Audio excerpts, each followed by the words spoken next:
High-end cafes in London and Tokyo sell status in a cup, but behind the golden crema lies a bitter truth.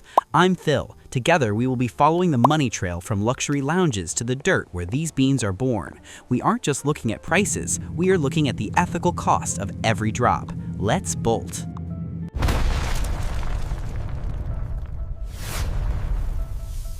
Kopi Luwak.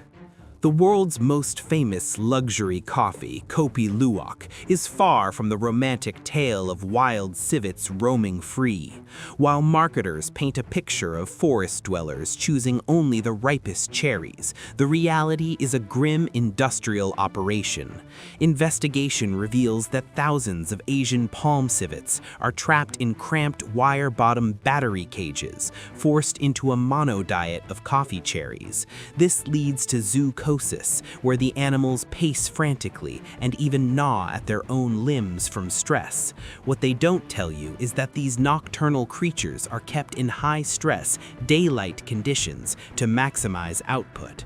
The enzymes in their gut might reduce bitterness, but the cost is a cycle of animal cruelty that stays hidden behind gold-foiled packaging and high-end boutique shelves. The wild-sourced deception. What they don't tell you is that the wild-sourced label is often a complete fabrication. Investigative data from animal rights groups suggests that up to 80% of Kopi Luwak sold globally as wild is actually produced in cages. The supply chain is so opaque that even high-end retailers struggle to verify the origins. Fraudulent producers will often mix a small percentage of true wild collected beans with battery-farmed beans to bypass rudimentary inspections. For Phil, this means his $500 per pound bag is likely the product of a poop laundry scheme, where suffering is rebranded as exotic discovery. The premium price doesn't go toward conservation, it funds the expansion of hidden cages in the jungles of Southeast Asia, masked by a lack of international regulation. The elephant in the room, black ivory. The hidden cost of the world's most expensive coffee, black ivory, involves the digestive tracts of Thai elephants. While the company claims a symbiotic relationship with elephant conservation, declassified internal logistics show a staggering inefficiency that fuels the high price. It takes roughly 33 kilograms of raw coffee cherries to produce just 1 single kilogram of finished beans. Why? Because the elephants chew, crush, or simply lose the beans in the vastness of their digestive system.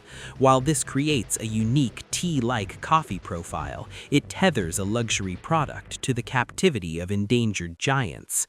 Critics argue that regardless of the care provided, the commercialization of animal waste creates a dangerous incentive to keep these gentle giants in controlled environments for the benefit of the global 1%'s palate. The Colonial ghost of St. Helena. What they don't tell you is that some coffee prices are driven by the ghosts of history and extreme isolation. St. Helena coffee, a favorite of Napoleon Bonaparte during his exile, commands hundreds of dollars per pound due to its remote location in the middle of the Atlantic. Investigative looks into the labor force reveal a scarcity trap. Because the island is so isolated, the cost of specialized labor and shipping is astronomical. This isn't just about the beans, it's about a colonial legacy where the exclusivity is built on the difficulty of reaching the land itself. For Phil, every sip is a reminder of a time when luxury was defined by the distance a commodity had to travel, often on the backs of an underpaid, isolated workforce. The $2,500 political dynasty, Ospina. Declassified family histories of the Ospina dynasty in Colombia show that the most expensive coffees are often rooted in political power. With a legacy involving 3 Colombian presidents, the Ospina brand isn't just selling beans, it's selling an invitation into a political elite. Their Dynasty Grand Café can exceed $2,500 per pound. The dark side here is the consolidation of land and influence. While small small-scale farmers in the same region struggle with fluctuating market prices and climate change, the dynastic estates use their historical leverage to maintain a price floor that is unreachable for the common producer. It is an old-world class system disguised as a Grand Cru coffee experience, where the barrier to entry is as much about your last name as it is about the soil. The auction fever and artificial scarcity. The hidden truth behind record-breaking prices, like the $7,500 per kilo geisha coffee from Hacienda La Esmeralda, is the auction fever.